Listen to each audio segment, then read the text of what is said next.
to hit a grand slam with Knoxville TVA. Hit a grand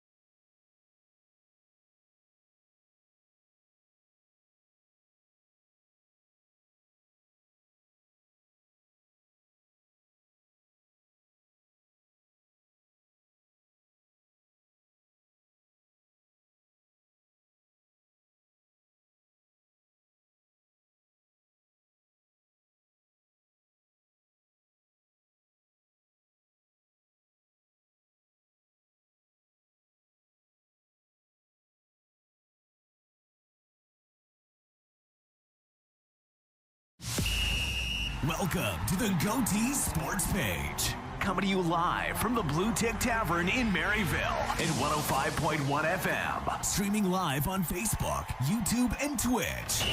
Bringing you the best in local sports since 1978. Featuring the Greenfield Gunner, Mike Edwards. Former Maryville Scot, Donnie Moore. Former UT coach, Ray Trail. From the Daily Times, Marcus Fitzsimmons. And Troy Provo Heron.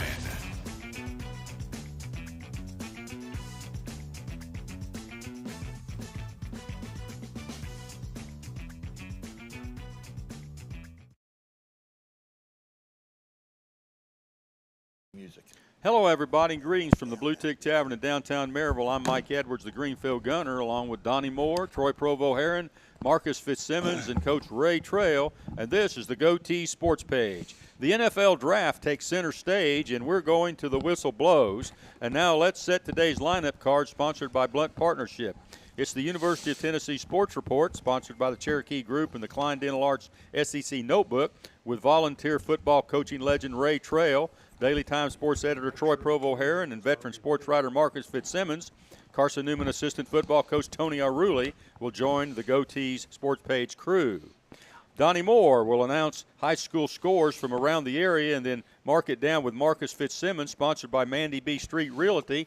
Features Carson Newman football as Eagle assistant coach Tony Aruli joins Marcus. The University of Tennessee Sports Report, sponsored by the Cherokee Group and the Klein Dental Arts SEC Notebook, with volunteer football coaching legend Ray Trail and Daily Times sports editor Troy Provo Heron and veteran sports writer Marcus Fitzsimmons will also be up. Today we will weigh in on the latest Tennessee Vol sports news. The NFL Draft will be in the lineup. Daily Times sports editor Troy Provo Heron will present the Anderson Lumber Company High School Player of the Week segment. Tennessee baseball will be on the docket. The Goatees Sports Page veteran Donnie Moore and the panel discuss sports headlines from around the country before the Tennessee Smokies spotlight shines on some UT football and basketball. And finally, the panel gives their shelter insurance bowl predictions for the week. And now it's time for the UT Sports Report, sponsored by the Cherokee Group and the Klein Dental Arts SEC Notebook, featuring former UT assistant football coach Ray Trail, Daily Times sports editor Troy Provo Heron, and veteran sports writer Marcus Fitzsimmons. Carson Newman assistant football coach Tony Aruli is with us. Troy, we're glad to have you back, on the show. You've been away. Troy's been away studying and working, I guess, on your master's degree, right? Yes. Are you on full scholarship? Has the Goatee Sports Page got you on full scholarship on that academic run? It's not Goatees, but I don't have to pay for grad school. So Brian couldn't figure it out for me, but I figured it out myself. So we're good. So in our terms, though, he's been on Sports Page academic probation. Is that the term for him? Yeah. I'll accept it. When you get your degree, do we have to call you doctor or? No, master, not until I get my doctorate, and then yes, I will demand that that's what I do. I'll still call you a word we can't say on the air. Well, we're glad to have you back, and now we can Thank see you. all that knowledge that you've picked up here in the last It's several just weeks. overflowing right now. It is. Yeah. Hey, the NFL Draft is going on in Kansas City, and Tennessee offensive lineman Darnell Wright was selected in the first round. He was selected as the number 10 overall pick by the Chicago Bears. Wright was the first offensive lineman taken in the first round out of Tennessee since Jawan James, who was a 19th overall pick by Miami in 2014. Wright's first-round selection is also the first for Tennessee since Derek Barnett, who was taken by the Eagles in 2007. Coach Trail, offensive lineman. Yeah. Coaching Bob Johnson, who was the number 1 pick for the Cincinnati team, that was the first lineman to be picked. And I thought that was ironic. Everybody was talking about it, and I said, Bob Johnson was number 1 pick from Cincinnati. Yeah. and that was a long time ago. Yeah. But, I think they cut off the years at some point. I don't know where it is. I mean, if you're not 85 years old, you wouldn't remember the damn thing. The only ones remember are the ones sitting here on this show, right? Yeah, that's right. That's all the one. But that's the way it goes. But there's no guarantees. I tell you what, you go through this whole deal. They made such a big issue out of this draft deal. Yeah. And I just think you look back and say, well, what happened to that guy? What happened to that guy? Yeah. And it's all within about 2-3 years later. They'll say, well, what happened to these guys from the 2023 draft? Yeah. You're like you said, half of them aren't going to be in the league anymore or done. Yeah. And some of those guys that there's some guys that aren't even drafted that make teams. Oh yeah. They come on, they show up, and some of these guys that are in drafted further on down the line. Sure. They have the best showing once they show up. Maybe a little bit more hungry than some of these other guys. I don't know, but it happens every year. Every year, everybody gets all sold on certain quarterbacks, and they don't. And you wonder what happened to them. Yeah. And you never see them. Then all of a sudden, the Patriots decides to draft a guy in the 6th round and named Tom Brady, and you look at all the quarterbacks that were drafted ahead of him, they never made anywhere close to what he did. Yeah. So it's a gamble when you don't know. I mean,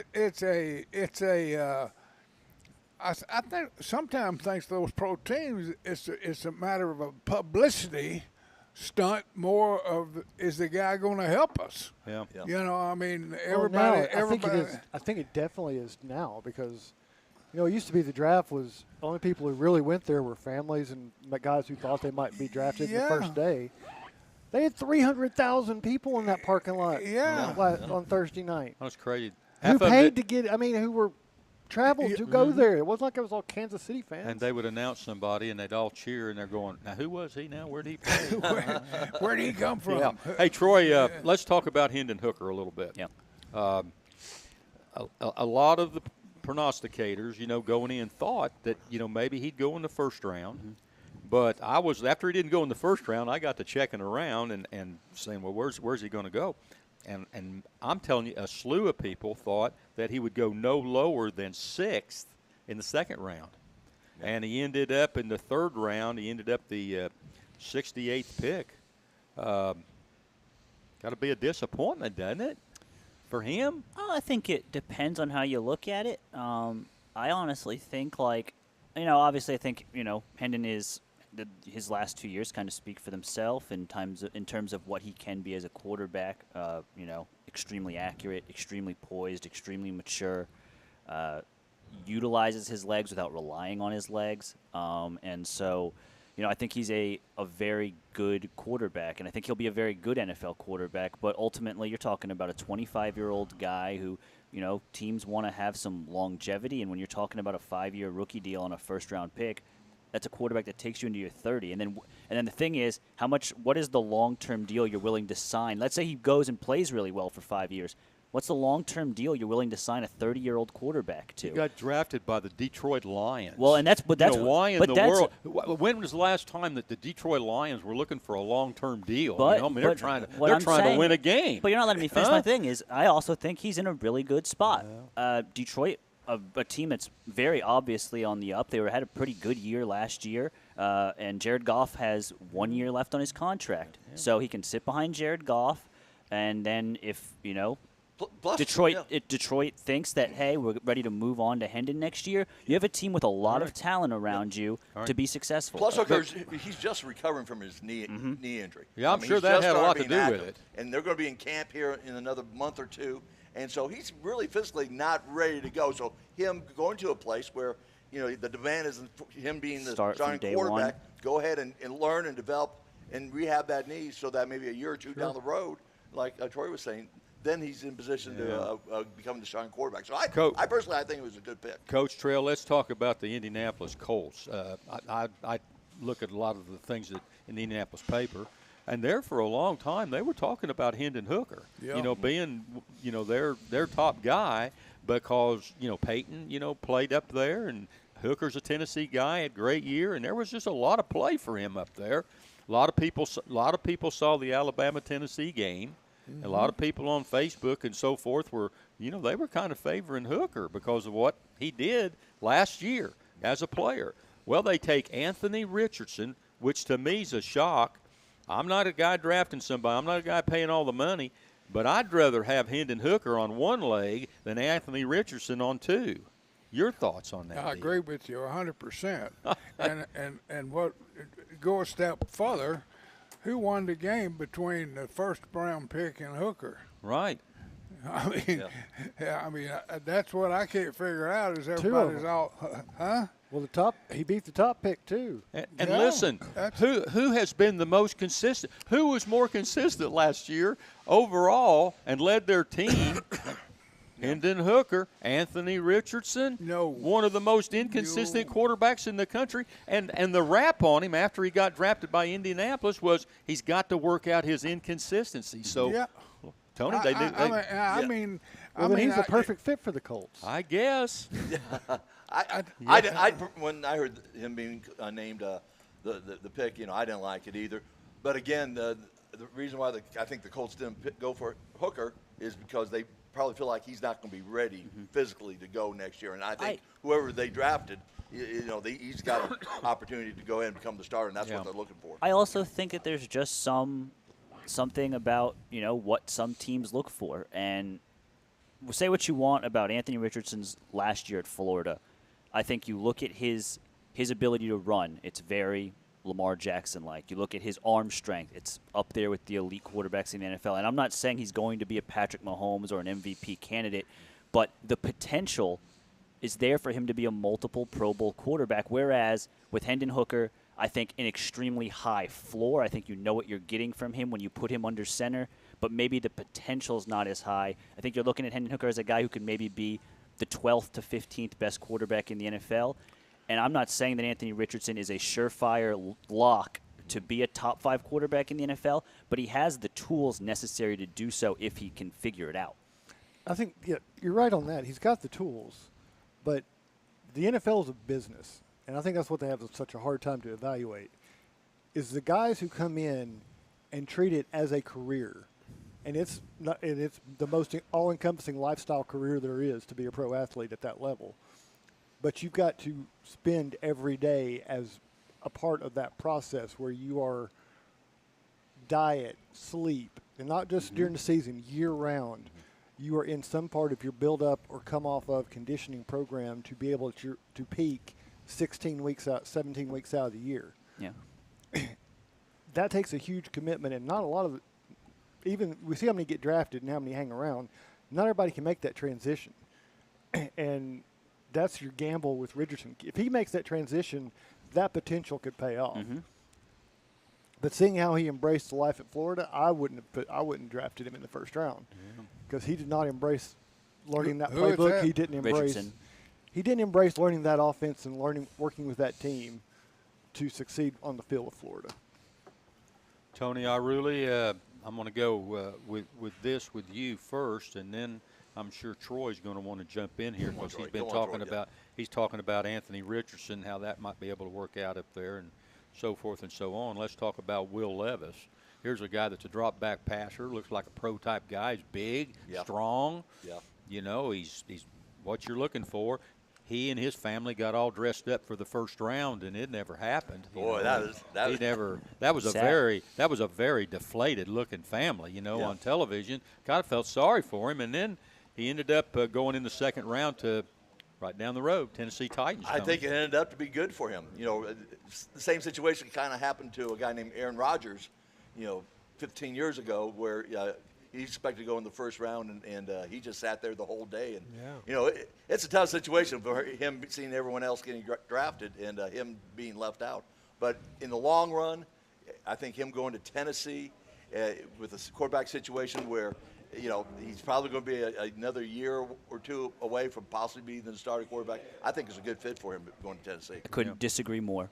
Yeah, I'm sure. You hated him. Go for it. He's back. You didn't like the way he played at Kentucky. Here's the thing. Surprised. I empathize with Will Levis because I think he was the victim this weekend of just the machine that is the NFL draft. Because he was a quarterback in the SEC, because he has all these pro tools, the media made him out to sound like, hey, this is a guy who can go in the top 5. This is a guy who can be a franchise quarterback. The truth of the matter is, when you watch his tape and you watch how he's played at Kentucky, especially this year, in a situation where in the NFL has moved to a lot of improvisation, how you do things when they don't work out, when they don't go according to plan, Will Levis could not do it. He was awful this year. I take that Tennessee game as just the prime example of it. He completed 40% of his passes. He threw for 92 yards, 3 picks. He lost Kentucky that game before it even started, really. And all NFL GMs have said now that he took the slide was, we don't understand why anybody ever thought he was going to be that. And when you have NFL GMs saying he was never going to be a first-round pick, there's a reason for that. It's because they don't view him in that light. Well, the NFL, for all that pregame hoop that they have, they want quarterbacks there. All right, because everyone recognizes the quarterbacks, and so that's part of the first-round hype that they go through. I think personally, it's a waste of time, but that's kind of what. And but how smart did the Titans look out of that? Because you have your chance to take him at 11. Yeah. Because Richardson's just gone off the board up at 7. So you've got the chance to take him, and people know you kind of like him for whatever reason. I'm a Troy. I don't see why, but they do. But they go with the offensive lineman out of Northwestern, wait to the second round, and save themselves $10, $20 million down the road if he were to work out. Yeah, sure. But Marcus also mentions the business of the NFL. And in that situation, and you can kind of look on social media right now, Tennessee fans are not happy with Will Levis. No. Because you want to know why. Nashville is in the state of Tennessee, and they had an opportunity to draft the in-state kid who we've just sat here and talked about how we think he can be a good NFL quarterback. He would have put butts in seats, and they didn't do it. And now you take a guy who I just don't see. I don't see Will Levis being a guy who 5 years from now is in the NFL as a starting quarterback. If I was making that pick, I take Hooker in the second round over Levis. I agree. Sure. I agree. I'm not the guy. I'm not the family that's going to have to. See, this is why we have a hard time figuring all of this out, because you say, well, I saw Levis play last year. He's not capable of doing this. He didn't make good decisions. Anthony Richardson took Florida right into the gutter, and Hendon Hooker had the best quarterback year probably in the entire country last year, and he got drafted in the third round. I mean, tell me where there's some sense in how you performed last year. Now, you hit right on the head there, big boy, because you look at the whole deal and you don't see anything but stupidity. Hendon Hooker beats the crap out of the Alabama quarterback, and he goes number 1. I mean. Well, I don't want to say that. But Bryce Young was the best player on that field. Let's say they played every bit as equal. Yeah. Or maybe one above the other just a little, but Tennessee won the game. Yes. Won the game. I mean, there wasn't a whole lot of difference in that performance as far as the throwing touchdown. A little bit of a difference. There was a little bit because. Yeah, but who? Because Alabama's DBs were on the ground while Jalen Hyatt was running 20 yards behind him. It was a pretty easy throw most of the time. Hooker's coach did a lot more for him than Bryce Young got. Let's just put it this way. On Bryce Young's last drive where they could have won the game, they didn't come away with any points. And on Tennessee's last drive, how many plays did it take to get them in the position to get that field goal? I'm going to hold up one finger right there on a pass to And just to be Brew clear, McCoy. If you're not watching, that was his index finger. If Bryce Young could have made that receiver catch the ball, I think he would have done it and won the football game. But they didn't. I know, but that's not. You're making it sound like that's Bryce Young's fault. He delivered a perfect ball. Yeah. I'm just saying that there wasn't a whole lot of difference in quarterback performances that day. But I mean, exactly maybe some, right. but not very much. Going back to the Titans' choice, look at your coaching staff. You got Vrabel, who, I mean, he inherited Mariota when he took over that position, who is a dynamic mobile quarterback and just did not end up panning out. Mm-hmm. But what worked was an efficient quarterback who was not mobile, but who could make good throws. Tannehill's success has been his efficiency and playing off of the run game, which is what's worked. But you have a highly efficient quarterback at Tennessee who's completing these passes, and you go again with a Mariota-type quarterback who's mobile and can throw on the run. Yeah. And I hate That saying just this, makes but no sense. I hate saying this, but And Hendon can move. I agree with Troy. All right, Tennessee had an opportunity to get Hooker, who's again he's going to be there. They've got their number one quarterback right now, but he can sit there and develop so that within a year or two now he moves in. And again, he's 25 years old. To me, having a mature type of quarterback who's gone through a lot, I think that's a good situation. Had that perfect opportunity here last year with Josh Dobbs.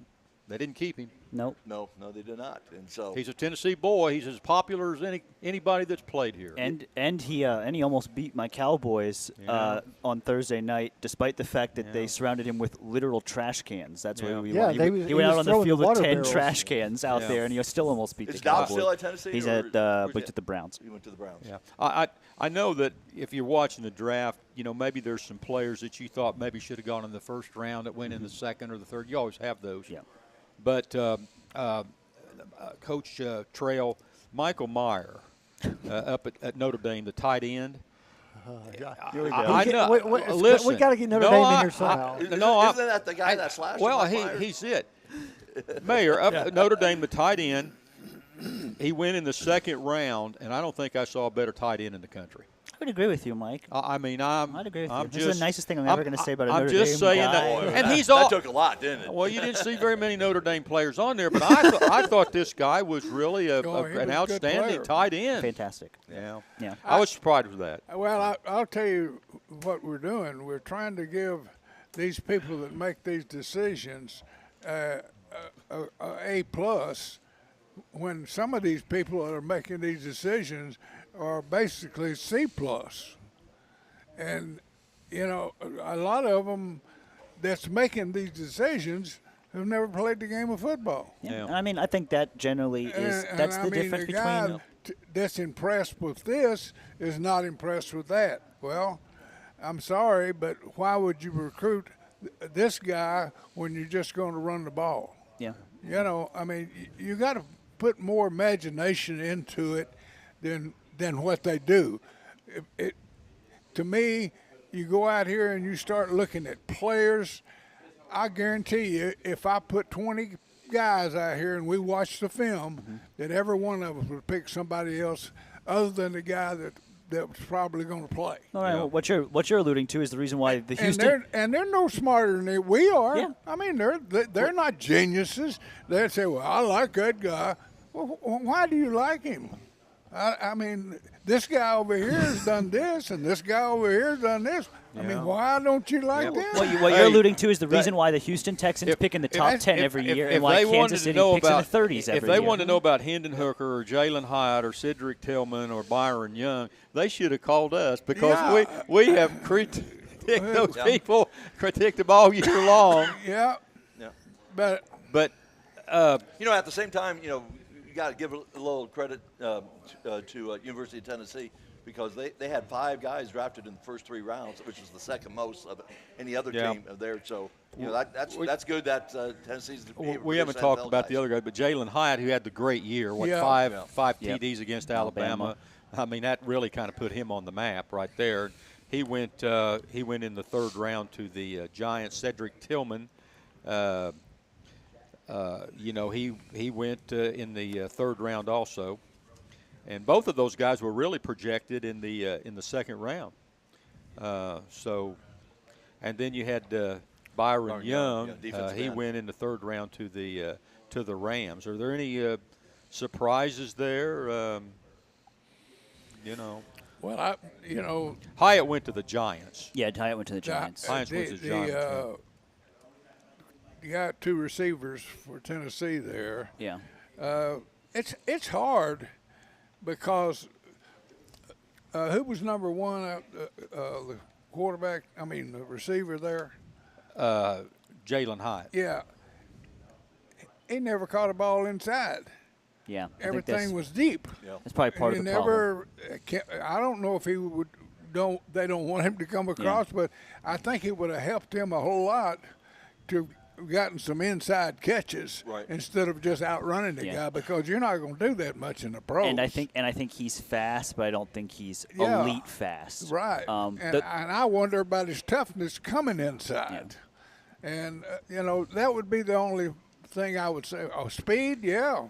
Bob Hayes had speed too. He won the Olympics, but he only could run a straight line. The one that surprises me there, Mike, is Cedric Tillman.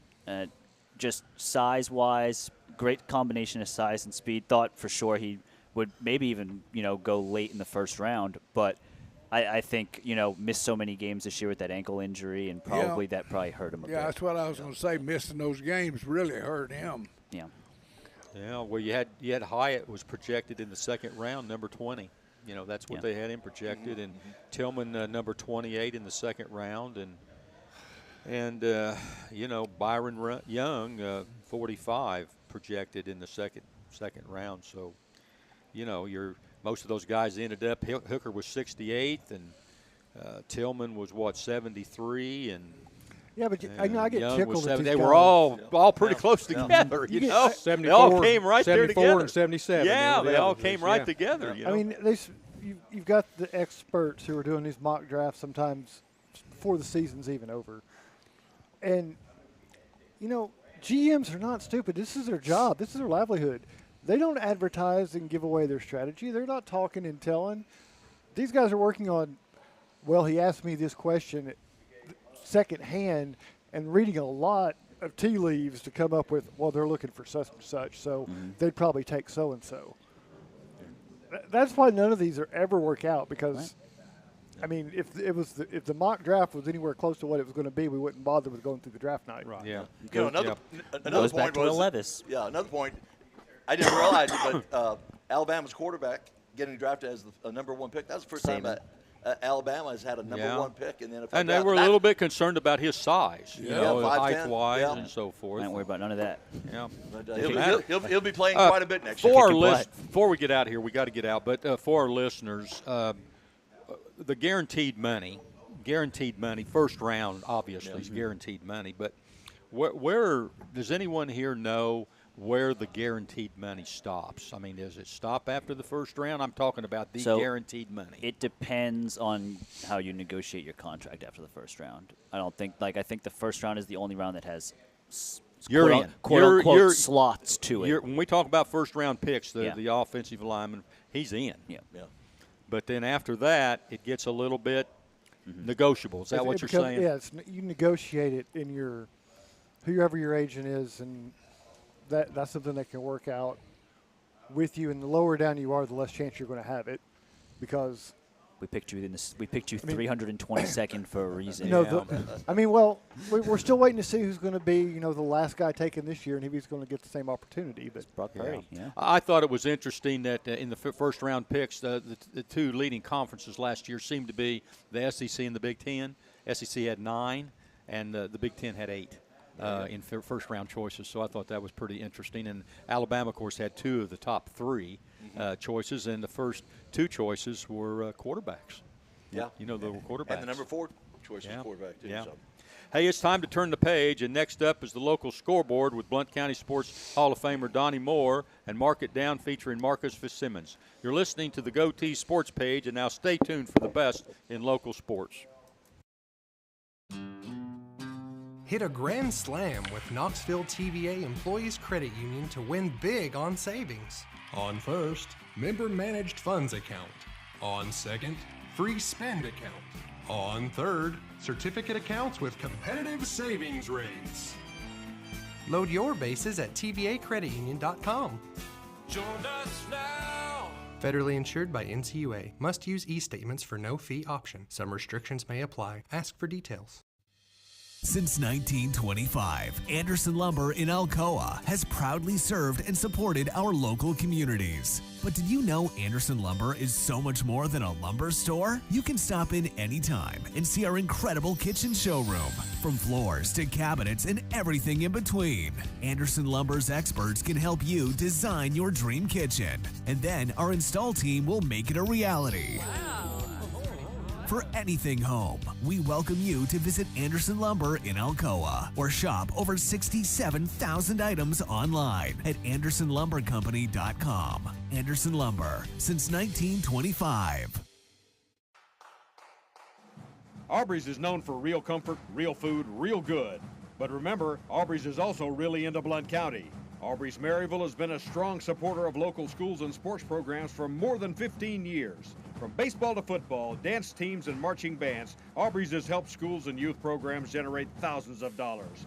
It's easy for us to do because it's the right thing to do. So the next time you're looking to choose a place to eat, we hope you'll choose Aubrey's. Real comfort, real food, real good. See what's on the menu at aubreysrestaurants.com. Merlin's Music World in Maryville is owned and operated by Dylan Davis and has been a fixture in Maryville since 1987. Guitars, amplifiers, lessons, sound system, and video system installations are products available at Merlin's. Merlin's also offers a 24-track digital recording studio featuring audio engineer Rusty Chambers. Visit Merlin's at 1920 East Lamar Alexander Parkway or call 977-0093. We all want our loved ones to be safe. Denso in Maryville is at the forefront of creating technology for safer vehicles. Join the automotive industry with Denso in a fast, challenging, clean, and safe environment. They offer great benefits and competitive pay, as well as a convenient on-site healthcare facility, cafes, fitness center, and more. Start your future now. Entry-level production positions start at $16 an hour for second or third shift. Visit densocareers.com/Maryville to learn more and apply. The Blue Tick Tavern is home to the tastiest pizza in Blount County. Try our signature Broadway barbecue pizza, grilled chicken and red onions covered in mounds of mozzarella. Or sink your teeth into our one-of-a-kind chicken and bacon pizza, made with an olive oil base, grilled chicken, bacon, red onions, and covered in Brussels petals.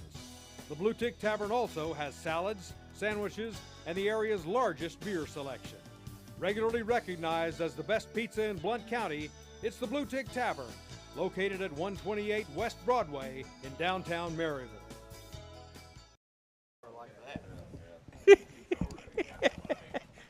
Yeah. Hey, welcome back to the Blue Tick Tavern in downtown Maryville. This is Mike Edwards along with the rest of our broadcast crew, and now it's time for the local scoreboard, sponsored by Mandy B. Street Realty. Donnie Moore, what do you got going? We got a few scores. Wrapping up scores. Next week it's play or go home. Huh? That's right, it is. Home. Yeah, we got tournaments coming up, and we got, of course, this weekend the weather was not very cooperative, so we got a few scores for you, but most of them were postponed, I would imagine, this week. At this point, they're canceled. Yeah. I'd say you're right. We'll start off with baseball last night. We got, I think we got one in the pot today. So William Blount at Knox West last night, 6-3 in favor of William Blount, and they play again today at 3 o'clock. Maryville plays Central at noon today. Well, no, they don't. They play Webb today at noon. So you can go over and watch that one today. Heritage plays Carnes today at 4 o'clock, since the weather's turned off fairly nice today. I think we're entering our blackberry winter phase. I think that's maybe one of the last winters of the spring. I can tell you this, for all of our listeners out there, as cold as it's been, I walked in Walmart in Alcoa the other day. Yeah. They've got that de-icer that you put on your sidewalk in there for 50 cents a bag. 50 cents. Got it all stacked up at the front sale door. over at Wally World. I mean, it's been the blackberry winter here for about the last month and a half. I mean, yeah. Well, you have several winters, in the spring, according to the old timers, and this blackberry winter that's coming up is the last of the winters. Okay. Yeah. Let's see. Greenback was scheduled to play Sweetwater at Sweetwater, postponed, but they're canceled. But they scheduled to play today at 5 o'clock, according to their online schedule. Moving to softball, Heritage is scheduled to play Ray County today sometime. I don't know what time. It didn't say. Moving to Greenback. Greenback was going to South Doyle yesterday. That didn't happen. Moving over to the soccer end of the schedule, Alcoa did get one in last night at home and won over Cosby 5-0. That was a JV game. That was JV. Okay, thank you. Cosby decided to pull the old forfeit and not make the trip down. I got you. They basically lost. They basically lost in 8-0 every game this year, and they decided that trip would not be worth it. Not a fruitful trip, No. huh? Well, So they're that having the was a Ramp JV. Festival up there. Yeah, well, that's more important than What? soccer. The Ramp Festival. Ramp Festival. Heritage. Don't worry, Troy. It doesn't compare to Big Festival. Good. He's No, got his phone. absolutely. He's looking up ramps, trying to figure out what Oh, ramp is. you don't want to eat ramps. They stay in your system for weeks after you eat them. I don't want to know. You sweat them out your pores.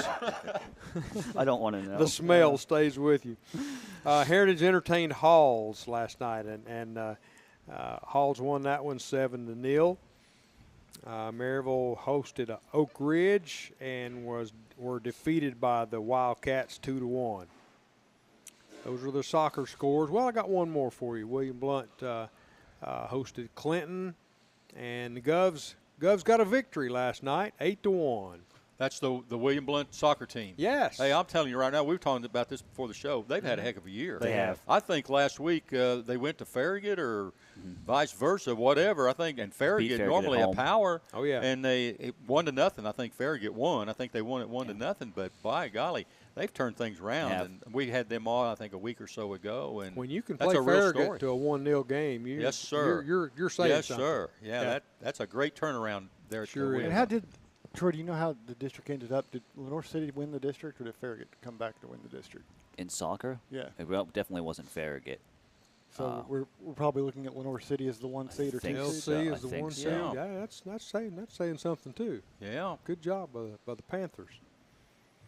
That's all the scores we have. I have a national letter of intent signed this week. Tori Holder from Heritage High School signed with our local Maryville College Scots to continue her academic and athletic career in golf. So congratulations to Tori Holder of Heritage High School.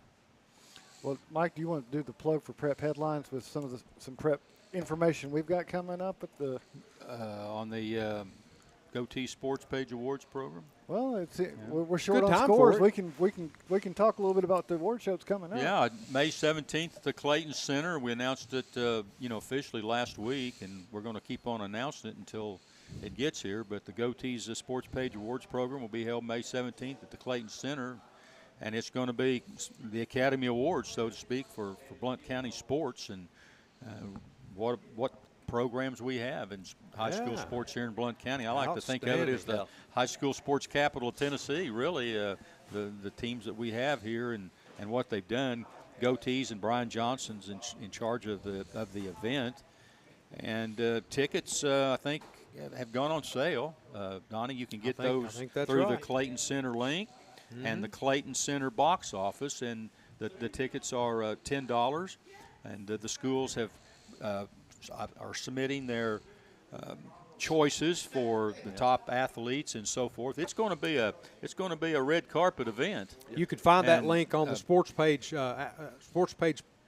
page on Facebook. And the way I understand it, that's the only way you can get your tickets is through the Clayton Center, because that's the way they handle it. When you rent the center, which is the big thing, to rent the Clayton Center for this event. Sure. Because you rent it, you have to get your tickets through them, Marcus. Yeah, I think all of our social media sites have that link up. They do, now. yeah. Just go to the Goatee Sports Page page on any of our apps, on any of the social media posts that we have. Yeah, Ray, I know a back door over at the Clayton Center, so I'll be able to slide you in there. Okay. I've heard that Tony has been working on Rihanna's choreography from the halftime show, and he's going to perform midway through the award show. Is that the gal that spins the dishes? Hey, just as long as Is that the gal that spins the No, that's Red Panda. Oh, I thought you were talking about Red Panda. Who's the Rihanna's the girl who did the halftime show for the Super Bowl. Oh, Lord, we didn't even watch that, did we, Coach? Huh? We didn't watch it, did we? But Tony's already bought the outfit. Yeah. Got to make use of it somehow. Yeah. If I got Zach here, he can pitch in. Yeah. I want to tell you, fans, that you're listening to the WKCE 105.1 FM and 1180 AM Mid-Century Radio. And I want to tell you also, we're going to pitch it now to veteran sports writer Marcus Fitzsimmons for his feature, Mark It Down. Yeah, talk a little Carson Newman football. We got Yeah, Tony here. we've got we've got guests in the house, and not guests. We've got friend of the show who's going to take on another role as being his official job with the assistant football coach up at Carson Newman. Whatever way you want to call me and all that. That's good enough. And Tony, why don't you? I'm not sure this is actually legal. Are we breaking NCAA rules for you to even have you'll all to be in the same room? Well, it's not that I haven't broken any before here. So just add another one. That's no big deal and all that. So it's just add to the list. This is a level 6 infraction. That's right. Okay. It's not as bad as Tennessee, so I'll be in good shape. There are no fast food bags at the table. I can verify that. Yes. So you go ahead and introduce who you brought with you this morning. Well, we're real proud that we have signed Alcoa's quarterback, Zach Lunsford, to be part of the future of Carson Newman football. And so we were so very excited about him signing with us. And, he's got a great opportunity to be the man here for the next several years. And there's so much that we liked about him, his work ethics, his leadership, the way he performed in games. And so we're very proud to have him as the future of Carson Newman football. Well, do you want to do a little bit of spiel about Carson Newman at the moment? Because y'all are coming out the spring game, and we had got some things going on. Yeah, we had a real good spring. We finished up this past season, 2022 season, at a 6-5 record. The COVID period really hurt us quite a bit because we had a lot of games that were canceled, just like other teams, but it really affected our offensive linemen. Where when we had a spring schedule in 2022, we had 4 games scheduled. We were only able to play 1 because the COVID really had hurt our offensive linemen. So we struggled at first, but turned things around where we had a very nice season at 6-5. Could have won probably another one or 2 more games, but I really like the direction where our program is going. Coach Mike Clowney, I believe this is going to be his 4th season as a head football coach there. Just a great guy. And I'm just real proud that I'm a member of his coaching staff, along with the other coaches at Carson Newman. Now, conference-wise, we know Emory and Henry's moving up. Are they going to be in your all's conference, or are they going somewhere else? Yeah, no, they're in our conference. We play in the Southern Athletic Conference, where now I believe we have about 14 teams. So we have an Eastern Division and a Western Division, and so Emory and Henry, who used to be a Division III school that would play Maryville College and schools like that, have moved up, and now they're Division II. So in our division now of the SAC Conference is Carson Newman, Tusculum, who's been our arch rival, UVA Wise, Emory and Henry, and a couple other schools from South Carolina. So we're in a good division for us, and it's very good where we are right now. And we had I thought an outstanding spring. I thought the defense really played very well. I assist coaching the linebackers over there, but I really like how our offense really progressed throughout the spring. And so we've had a battle at the quarterback position between a couple players, and but it's important that we still do a good job recruiting. Especially in Blount County. We had Andrew Coulter, who is our tight end for the past 3 years. From Alcoa High School, and did a great job for us. And now we still have the tradition of Alcoa football players now joining our football program in the future here. Well, that's a good intro to bring Zach in. Yeah, that's right. A good setup. I'm a good setup man, Zach. So the first question we always ask after signing day is, why did you pick Carson Newman, sort of thing.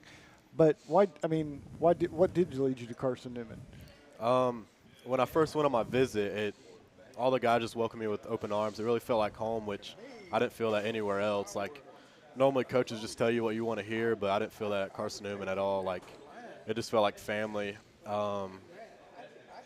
It's family. So, were you fortunate enough that what the coaching staff was looking at you, or Did you get stuck with Tony coming to your games and talking to you after games? I mean, how did that kind of work out as far as making contact and starting the relationship? My relationship started with Coach Zimmerman, which I think he was at Maryville College for a little bit and was recruiting me over there. And then he got the job over at Carson Newman. He called me and was like, hey, I think you can really play over here. So then they started recruiting me over there. Yep.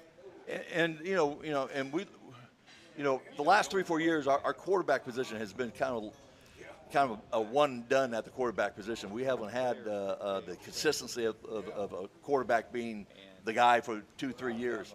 And so in order for us to improve as a program, we've got to be able to recruit some really good, outstanding young quarterbacks into our program here so that, he can be the quarterback for not only 1 year, but 2, 3, 4 years. And so that's why we went after Zach, and he's exactly right. Coach Zimmerman did a great job recruiting him and had a great personal relationship. And I think Carson Newman is a school, is a strong Christian school. So, we offer a lot more than football and schoolwork. For us to be able to, as coaches, make a positive impact on our players, that's what we're looking for. And me being have coached for 43 years as a college coach, what I'm happy is seeing guys that I've coached 15, 20 years ago and seeing the type of men they become as husbands, fathers, business people. And that's what Carson Newman tries to achieve, just more than just being a football player. And you're giving me the opening. You didn't know you were, but you're giving me the opening. You're asking Zach a question. I was looking here. Because I think a lot of people, when they look at what your strengths were and the highlights you had at Alcoa, being some of these deep balls and some of this great passing game, and they're like, Carson Newman, that's a running school. I mean, you look at Carson Newman, that's defense and running the ball, but then you stop and think about it. You're coming from a program that really is defense, running the ball, and set you up for those big throws. Was that kind of the attraction, or how they kind of sold you on the offense that they presented Carson Newman? I think Carson Newman's really trying to open it up a lot now. I think they did a little bit last year. They spread it out a little bit. We've evolved from the running the Vera type of offense, quarterback under the center, two backs. So we've evolved to now. Quarterback is mostly in the shotgun formation. We still have the option game as part of our offense, but now because we're looking to have a more wide open type of offense, that's why we feel like Zach is really kind of perfect for what we're looking for at the quarterback position. My goodness, they've discovered the forward pass at Carson Newman. Football may never be the same. You should have heard the silence at Carson Newman the first time we lined up in a shotgun formation. They were like, oh my, you feel the air being lifted out of the Dagon Stadium. You're going to do that on a Saturday in the fall, and the other team's going to just stare. Yeah, I mean, like they won't know what to do. It's a free touchdown. Yeah, but the thing that really impressed us is, Zach's came over probably about 4 or 5 different practices in the spring. Him being, only about an hour away, he was able to shoot up there and, learn and spend time with Coach Brock Pursley, who's our offensive coordinator and our quarterback coach. And so, he's going to be able to learn a lot about our offense going into the season. And so, he's going to have a good basic understanding of what we're trying to do offensively. Zach, you had such a unique experience with high school. Yes, sir. How are you going to take those lessons into competing for the job at Carson Newman? That's the thing about Alcoa. It's I really had to compete my whole high school career, so I don't think much will change. I've always been driven, like competitiveness, and I don't think much will change. I think I'm going to do what I have to do and let God handle the rest. And that was the other part Tony had set up. It seems like when you hear Tony talk about Carson Newman, it's very much what we see and hear from the Alcoa coaching staff as far as the standards of what they want you to do beyond the football field. Mm-hmm. Did it sound fairly familiar on the recruiting when you're hearing the Carson Newman staff versus what you see and experience at Alcoa's coaching staff? Yes, sir. I found a lot of what's the word? I can't even similarities? Speak. Yeah, similarities of Carson Newman and Alcoa, how practices were ran, like real uptight and upbeat. So I feel like that's really what helped me at Carson Newman. And Tony, I'm going to I have a feeling of how Zach's recruitment went down, but you mentioned it. You put the number on it. 43 years you've been doing it? Yeah, 43 years. All levels. Right. Recruiting up and down all over the place. Right. And had a great time when you were the beat writer over at Maryville College and coming over and talking to me. Well, you had some great recruiting trip stories because you went to some very out of the way places in a very old car. No, I'm joking about the car, but just how has the recruiting? You seem like from 40 years ago, where you were basically just hearing about guys, to now you've got all this information you've got to sort through. How has recruiting changed? Like, has it become a science rather than word of mouth? I mean, you can even ask Ray or Mike. Back in the days when we started off coaching and recruiting back 40-some years ago. I mean, it was really you get a 16 millimeter film and they send it to you by bus. You pick up the film and that's how you would evaluate. Now there's so much things that's over the internet, and to me, a lot of it's a bunch of junk. All these elite camps and all that type of stuff. I mean, in order for us to be successful, us coaches still have to go out there and pound payment and go in these high schools and develop relationships, with our recruits. And Zach mentioned about him and Coach Zimmerman. I mean, you knew Coach Zimmerman from back when he was at Maryville College, and that relationship continued when he was over at Carson Newman. So being able to develop a relationship with the players is even more so important than what it was 30, 40 years ago. But I think that at Carson Newman, we sell them about getting a great education, sell them about playing for a great history of Carson Newman. Coach Ken Sparks, who brought me along up at Carson Newman, legendary coach, won like 350 games, and he said, Tony, I'm going to bring you along as my minority coach, and I go, yeah, I'm happy to be here. He said, yeah, you're going to be an Italian Catholic at a Southern Baptist school in East Tennessee, and believe me, you're going to be my minority coach. And so I knew then that being part of Carson Newman is going to be very, very special. And so Coach Sparks, was a great influence on my life, and we want to continue it with Coach Clowney being the head coach, and and have great success here with Zach being our future quarterback. Well, what's more difficult? The days where if you were trying to keep in contact with the guy, you might be calling him on the landline phone once a week and hoping he was home at that point in time, and trying to call back without being annoying, versus now where you're keeping relationships over social media and cell phones and text. Right. Which one's harder on a coach to try to do recruiting-wise? Well, it's tough. In our day, you were only allowed to call a recruit one time per week. All right. Now, because of social media and all that, I mean, they did away with that rule. I mean, so they're constantly, not only do you have phone calls, you got to keep up with them on Twitter or all these social media things, and so it's a lot more demanding. And and recruiting now has turned into almost a full year process where you got to stay on top of those recruits, because we've had guys that they've come and committed to sign with Carson Newman, then we find out 2 days later he's going out and visit with some other school. And so you got to be able to stay up on your recruits throughout the recruiting process. And I'm going to touch on the one thing that seems true is when you get certain types of players and they get in your program, they can sometimes be your best recruiters at the Division II level. Sure. And we make sure we just find out that, for them just to listen to coaches talk, it's kind of doesn't make it any more special because they're hearing the coaches talk at other schools. But for them to be able to develop relationships with other players during their visits, during recruiting, I'm sure when you came up and visited with us, we had players coming and talking to you as well and all that. And so, so you got to be able to touch all the bases whenever you're out recruiting young men into your school. We'll find out. Zach, what you've got, given the talent you're working with at Alcoa, I think it's got to be in your head a little bit. If I had this starting job in a couple of years, there's a couple of guys I'm playing with right now I wouldn't mind throwing the ball to in a couple of years too. Mm-hmm. So is there kind of I guess, a thought process of where you're thinking down the road about some of these guys that you might be coming back to talk to on your own? Like, think about Carson Newman when you graduate, sort of thing.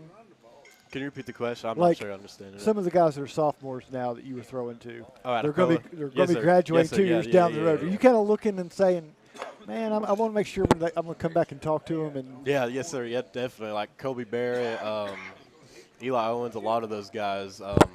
I'm sure they're going to be at some big Power 5 schools, but definitely, be trying to recruit them to Carson Newman. Because things happen. Things happen, yep. Well, what we're hoping for is that the thing that Carson Newman needs more than anything else is consistency at the quarterback position. And we really have not had that last 3-4 years. And so we're hoping that Zach's going to be able to come in, freshman year, he's probably going to be spending a lot of time learning and listening and, understand how we do things here. But, getting him in a position where the next 2-3 years after that he's the man. And so he's going to have a great opportunity to do that. And then, that's what we're expecting from him at Carson Newman. So, Tony, are you the official Blount County recruiter, or does Carson Newman have that tag for someone else? Or yeah, well, I think this is a rich. Blount County's a rich recruiting. Yeah, I kind of help out a little bit. Coach Zimmerman's going to be recruiting here in Blount County as well, and all that. They have me going out in different places and to recruit at different places. But I still will drop by, and I know all the coaches, all very well, and all that. And so I talked to Derek Hunt. He said, "Hey, Tony, whenever you go to Maryville high school game, okay, just come down on the sideline. You don't even need a coaching pass. Just come on down." So my relationship with the local high school coaches is very strong. Well, Tony, I ask because we got another school you're going to have to be recruiting here before long. Yes, Eagleton. Yes. So, yes. You start expanding the number of schools. There's only so many places you can be on a Friday night. Yeah, I got to be able to. There's a lot of times where I'll go like the first half of an Alcoa game, then make it to the second half of a Maryville high school game or William Blount game or Heritage. And so, so they all know me. They all say hi, coach, and let me in. And so having that relationship with the high school coaches in the area is very, very important for us. Mike, I was just going to ask him if he was in charge of the NIL deals, too, up there. Yeah, Carson Newman, our NIL deals is at Bojangles. Once a week they get a bacon, egg, and cheese biscuit for half price off. That's our NIL deal. That's what we offered you, didn't we? Yeah. And so that was the difference maker. Right there. That was the closure. That knowing that he can get a Bojangles bacon, egg, and cheese, that sealed the deal with us. Yeah. Well, Lucky you. Zach, I'm going to throw you one last question. Yes, sir. And a little bit of a curveball, but of all the teams you've played against in high school, if you could pick out one guy on the other side that you'd like to be playing with at some point in college, do you know who that would be? And that's a tough one, I know. That is a tough one. Because you all have played some really powerful programs. Yeah. I don't even know. I told him it was going to be a curveball, didn't I? That's a big curveball right there. When you least expected it, he throws that pitch at you and all that. I'll tell you what, you can figure it out. You can come back and visit with us again and fill me in on that one. Yes, sir. Sounds good.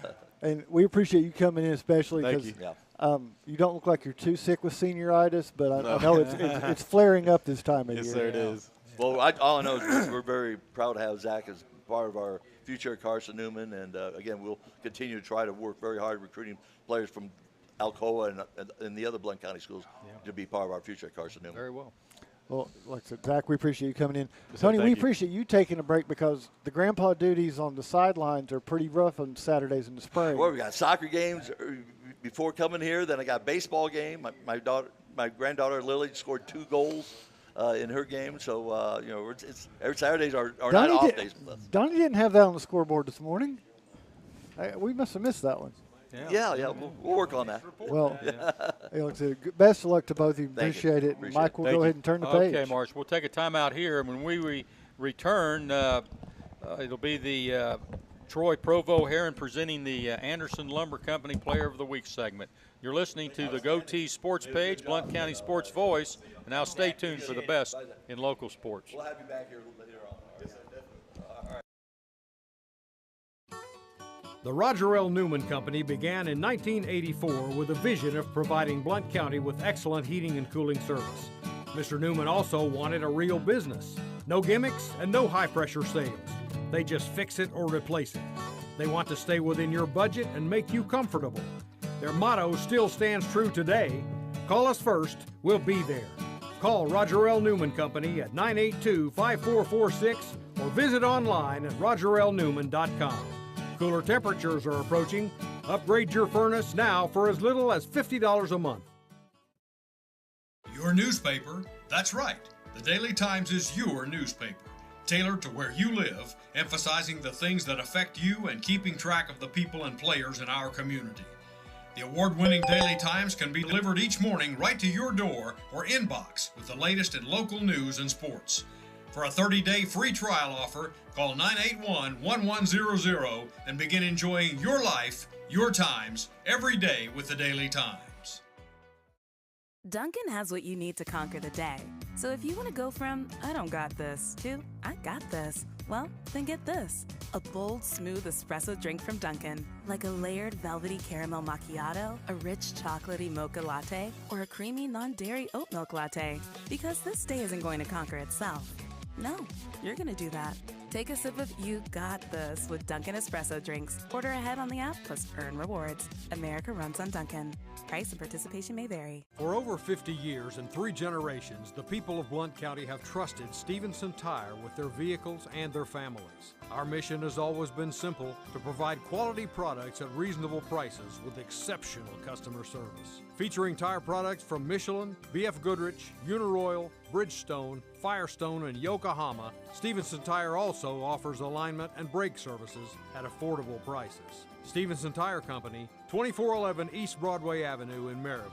Call 983-1621 or online at stevensontire.net. Waters Equipment is your East Tennessee New Holland agriculture and construction dealer. Waters Equipment has been serving Blount County for 48 years and has 2 locations in Maryville for sales and service for New Holland equipment. Offering shop and field service for trucks and equipment of all brands, Waters offers equipment rentals for New Holland skid steer, Mini X, and tractors. Call 238-9000 for your rental needs. That's 238-9000. Waters Equipment New Holland. Excellence in service. Since 1925, Anderson Lumber in Alcoa has proudly served and supported our local communities. But did you know Anderson Lumber is so much more than a lumber store? You can stop in anytime and see our incredible kitchen showroom. From floors to cabinets and everything in between, Anderson Lumber's experts can help you design your dream kitchen. And then our install team will make it a reality. Wow. For anything home, we welcome you to visit Anderson Lumber in Alcoa or shop over 67,000 items online at AndersonLumberCompany.com. Anderson Lumber, since 1925. Welcome back to the Blue Tick Tavern in downtown Maryville. This is Mike Edwards, and it's time for the Anderson Lumber Company Player of the Week segment. We're going to talk a little Tennessee baseball with Troy Provo-Heron and the rest of the panel here. Coach Trail is with us, Tony Iruli and Marcus Fitzsimmons and Donnie Moore. Tennessee baseball team kind of found their way for the most part after losing 5 of their last 6 SEC games. The ball baseballers rallied to sweep Vanderbilt last weekend, and it looks as if they will win this weekend series against Mississippi State, as they have taken the first 2 games. So they've done that. They've got the 3rd game today, and they can go for another sweep. Tony Vitello said a few weeks back that the Vols will be playing their best baseball in the weeks to come, and that's what's happened. Yeah, I'm calling this the Charlie Palaio spite segment because all year I've had to hear from him text messages, what's up with the Vols? I told you the Vols were going to get the Vols are going to get the other teams are going to get payback on the Vols this year, yada, yada, yada. And here we are, and Tennessee looks pretty darn good right now. Yeah, they do. I think, I've been there the last 2 weekends, and the players have alluded to some pretty strenuous workouts after coming back from Arkansas and getting swept, and kind of that being the catalyst for maybe forcing this team closer together and kind of figuring out some things that they didn't have throughout. And I just think it shows. And you look at that series opening win against Vanderbilt, last week, and you're down 2 with, heading into the bottom of the 9th, and Kavaris Tears hits a home run, and then you're down to your final strike, and Dylan Dreiling hits a home run. and then you go and win it in the 12th inning. Those are the things that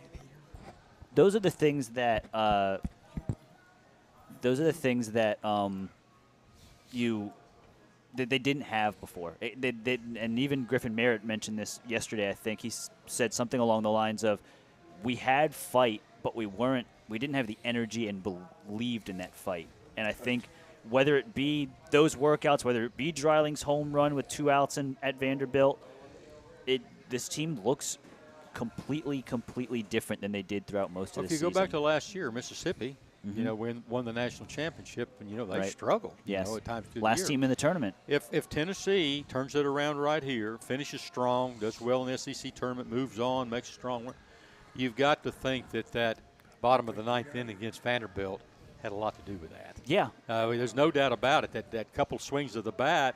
Yeah. You talk about the mental aspect of the game, where their mental aspect really was they were struggling with it, and the confidence, the confidence level. Those two things they were really struggling with. Now it seems to me like they've got the confidence back. I mean, they just look like a confident team going to the plate, in the field. Just looked like a different ball club. What impressed me was then games 2 and 3 against Vanderbilt. I mean, those were just some butt kickings. Yeah. What was it, 19-2 and 17-3, something like that? I mean, they've just they are on a big time roll, and that was very, very impressive. Yeah. Again, Vanderbilt's they were ranked 4 in the nation, and to beat Vanderbilt, sweep them, but then beat them by the amount of runs. But going into that series, they'd kind of had Vanderbilt's number, hadn't they, Troy? I mean, carry over for last year. Swept them last year and beat them in the SEC tournament last year, so they've gotten them, 7 times in a row. Putting the mental aspect to the side and the confidence aspect to the side, let's look at the play. What's been the key in this turnaround as far as play goes? I think a few factors. I think they've kind of settled in on a lineup they like, a bit, and if that has kind of resulted in them being able to score some runs, string some hits together, get some guys on base. And obviously when you're playing at Lindsey Nelson, it just takes one high fly ball and a gust of wind to get one out of there. And so I think they've kind of settled into some offense that they didn't have earlier, at least consistent offense that they didn't have earlier. And, I mean, the big thing has been just like they've negated, for the most part, because Blake Burke had one yesterday, but they've negated just the stupid plays that they couldn't get out of their own way early in this season. They were very bad defensively, making a lot of boneheaded plays early. They ran into a bunch of outs on the base pass, and just really the last 2 weeks, they haven't done that. They've actually looked really, really good defensively the last 2 weeks, and base running has been, crisp and clean, and you can't really complain about anything there. And so that's huge. You can't, in the SEC especially, you can't give away outs, whether it be allowing the other team to get more at-bats or give yourself less at-bats. That's not a recipe for success in this league, and they've kind of fixed those things. Tennessee has been unbelievable at home. They're 26-4 at home, and they're 1-9 on the road. So my first question is, they've got Georgia, who's cellar dweller in the SEC East. They've got them away next weekend, and you think, boy, I tell you, you don't want to go down there and have this momentum interrupted. And to start the year, it was interrupted before they got out of the gate by a Missouri team that's really struggled after sweeping the Vols 3 in the first series. But then they got Kentucky at home. But then they got a huge series at South Carolina, because South Carolina is fighting with Vanderbilt for the SEC East championship. So that's going to be a big series over in South Carolina, especially for the Gamecocks and the Vols. They don't want to lose any momentum. So how do you see all that playing out? Yeah, I think it'll be interesting because, like I said, really we're looking at a 2-week time period here where Tennessee looks like a team that everybody kind of thought they could be at the beginning of the season. And with that, they haven't really played a road game. So I don't know how this version of the Vols translates to the road yet. We'll see that next week. But, I said after they swept Vanderbilt, I thought that they would finish out 8-4 in the SEC play, and that would put them at 16-14 in the league. And, if you go over 500 in the SEC, my belief is that you should host a regional and all that stuff, and we'll see how that plays out. That's my next question. Now, Georgia's 6th in the East, and Kentucky is 4th in the East. I think Kentucky's a step ahead Tennessee. Yeah. So that'll be an important series next week. Of course, South Carolina is first in the East. But my question is, with a home record of 26-4, and that's probably going to improve before we're done here, what does Tennessee have to do to get that home field deal in the postseason, and how long can they keep it at home? Because if you're 1-9 on the road, you want to play as many home games as you possibly can based on your track record here. Yeah, there are some interesting thoughts and beliefs and stuff like that in regards to whether Tennessee would be actually better suited to go to a bigger ballpark in a regional, because, you know, their strength in theory is their pitching, even though it hasn't really looked like that as of late. But I think it's huge to be at home, and you kind of look at how the projections of the regionals are at this moment.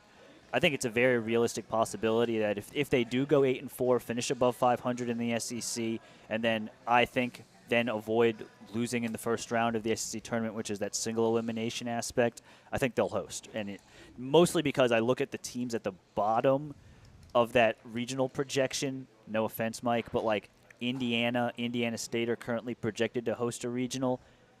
A team that's above 500 in the SEC should host over one of those two teams. And that's, you know, again, no offense to the great state of Indiana, but just it's a different level of baseball being played. That's tough for you to say because, you know, Notre Dame from Indiana came down here and spoiled the goods last year. One of those projections, I believe, has Tennessee as a 2 seed right, if it ended today. In Indiana. And Notre Dame would be the 3 seed. The one I saw recently was Louisville being the 3 seed and Wright State, again, being the 4 seed. Yeah. Which, one of the things that's really impressed me about this team, you know, here of late, is the fact that they've spotted runs. Yep. You know, they spotted Vanderbilt, those runs in that opening game of that series, and you're thinking, you know, this doesn't look good at all, you know, as the game progressed. Last and night then they did last night, Mississippi State, you know, they got off to the start that they wanted to get off. They spotted them 4 runs in the first 3 innings, and State was up 7-2 after 4.5 innings. Yep. I mean, 7-2, you know, I feel pretty comfortable with that. And then the Vols outscored them 10-1. I mean, really? I mean, that's pretty impressive stuff that you can come back from those types of deficits and hold people. I mean, they not only scored runs, but they held Mississippi State to only 1 more run. Yeah, I mean, kudos to Camden Sewell for how he pitched the end of that game. And, again, that just kind of goes back to a new energy and a new maybe belief in that dugout that wasn't there 2 weeks ago. And is it belief in the dugout or is it belief in the bullpen? Because it feels like last year the starters were so dominant and the closer was so good that the middle guys we never really saw, and they never really got a lot of love for the most part. But this year, because of, especially the last 2 weeks, the guys coming out of the bullpen have carried them so many of these wins. Yeah, I would say belief in the dugout simply because my biggest concern with this team is their bullpen. I think you know that Chase Burns is going to be really good, and I think you know that Camden Sewell is going to be really good. And outside of those two dudes, Zach Joyce is hurt. Bryce Jenkins looked horrible yesterday. Seth Halverson didn't look much better. They have 2 dudes who I trust to go 3 innings and close out a game at this point. I trust Kirby Cannell to throw 1 inning twice a weekend. But outside of those 3 guys, you're really picking at straws there. Xander Sechrest looked pretty good yesterday. Maybe he kind of plays into a bigger role going forward. But they have some things they have to figure out in that bullpen. That's the thing that scares me. I personally think what Andrew Lindsay has provided the last 2 weekends on Friday night has been a shot in the arm for them. Chase Dollander was terrible last night, but he was battling apparently just a wicked illness and just decided to grit it out, and it didn't go his way. And, I mean, Drew Beam has been Drew Beam for 2 years since he stepped on campus. He's kind of, you know, Tony always calls him QB1 for a reason because he kind of leads you into that Sunday and you think you have a chance to win. I trust their starting. Even though it hasn't been as good as maybe people expected it to be before this year, I trust those 3 guys, and I trust Sewell and I trust Burns. What you do in the middle there, I'm not necessarily so certain about. We talked a little bit about this last week, but the SEC East in baseball with South Carolina somewhere in the neighborhood of 34-6, Vanderbilt 29-11, Florida 32-10, Kentucky 30-10, and Tennessee, you know, they're up there pushing 30. Yep. You know, on the win totals, and those were going into I think yesterday's games. But then over in the West, You basically got a couple teams over there. Arkansas. It's almost the direct opposite of football. Yep. You know, Arkansas, where you got LSU, the West and then more dominant than the East. What's happening in baseball? But think about this, though. From the West, the defending national champion is in the SEC West. They're in last. Who had a losing record last year in the SEC and still won the national championship.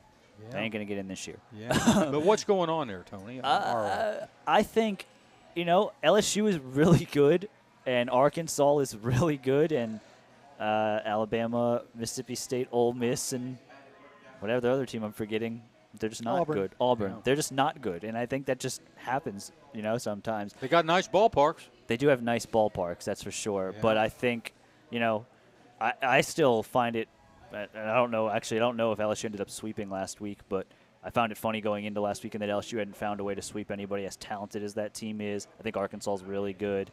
To me, the league is as strong as it's ever been, but because I think what you've gotten from Kentucky is surprising this year. What you've gotten from some other teams is pretty surprising this year, but some different names as opposed to the strength than it has been in years past. Yeah. Hey, it's time for a break, and when we return, it's Sports Headlines with Donnie Moore in the Tennessee Smoky Spotlight. You're listening to the Goatee Sports Page, and now stay tuned for the best in local sports. Good job. Aubrey's is known for real comfort, real food, real good. But remember, Aubrey's is also really into Blount County. Aubrey's Maryville has been a strong supporter of local schools and sports programs for more than 15 years. From baseball to football, dance teams, and marching bands, Aubrey's has helped schools and youth programs generate thousands of dollars. It's easy for us to do because it's the right thing to do.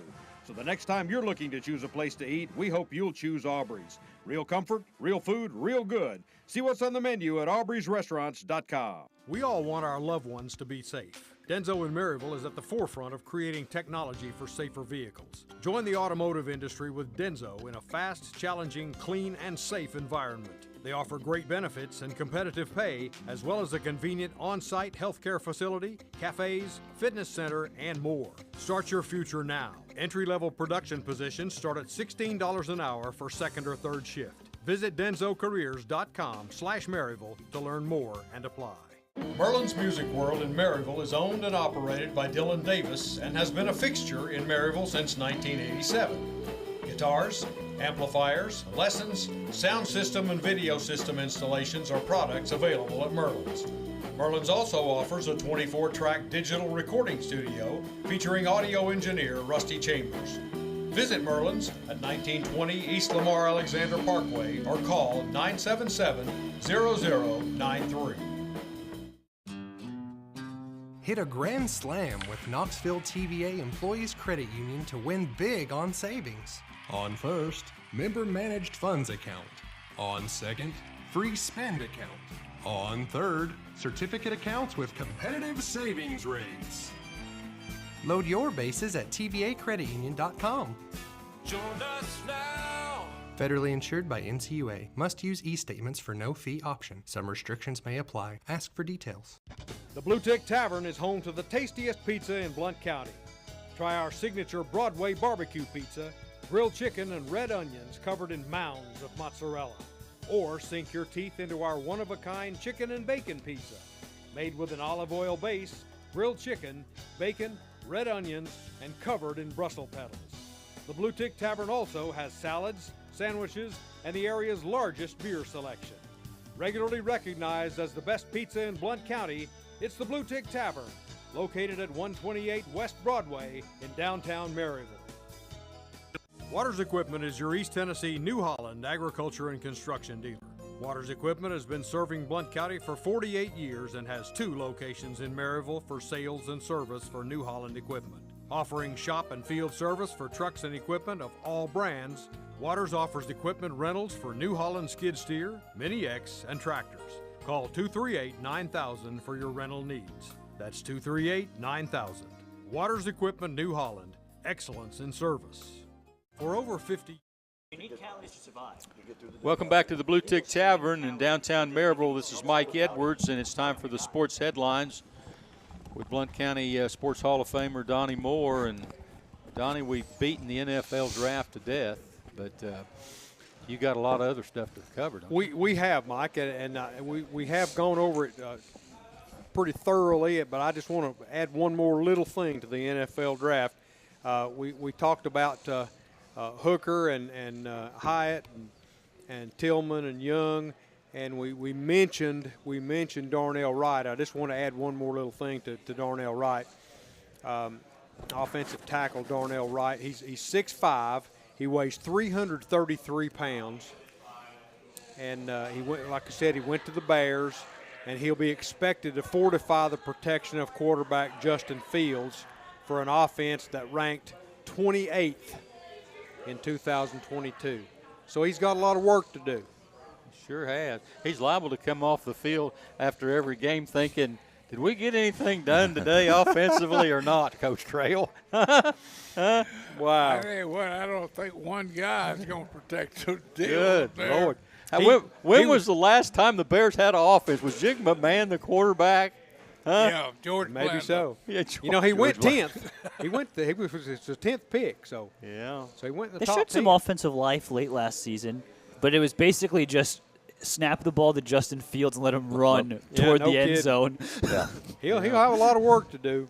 Yeah. Well, nowhere to go but up. That's true. Good. That's true.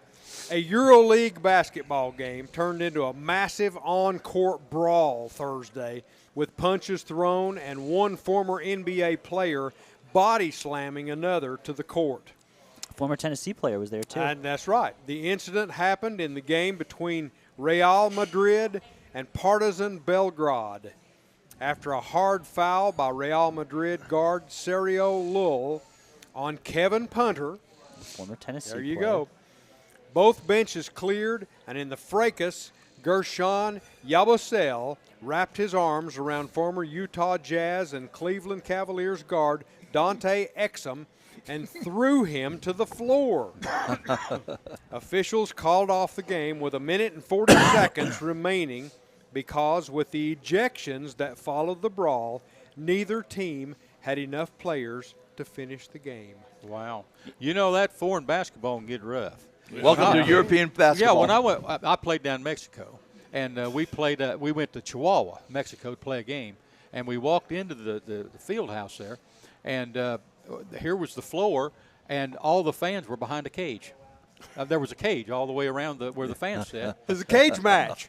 So I kept asking, There you why go. do they got the cage up there? I said, because like the the people WBA. got to where they were throwing so much stuff at the players that we had to put them down on the floor and put a cage to separate Oh, them. my Well, goodness. welcome, I didn't think welcome much to Mexico. I didn't think much about it, but there was a funeral home right next door to the arena. Then I got worried. Huh? Donnie, do you know what Wow. they called an event like that in Indiana during the Bob Knight era? What do they call that? Wednesday. Wednesday. Yeah. Oh, wow. Memphis head basketball coach Penny Hardaway has hired Rick Stansbury as an assistant on his staff. Stansbury last coached at Western Kentucky, where he went 139-89 over 7 seasons. He was at Mississippi State between 1998 and 2012, where his Bulldogs compiled a record of 293 wins against 166 losses. He's also been an assistant at Austin Peay and Texas A&M. Pretty good move?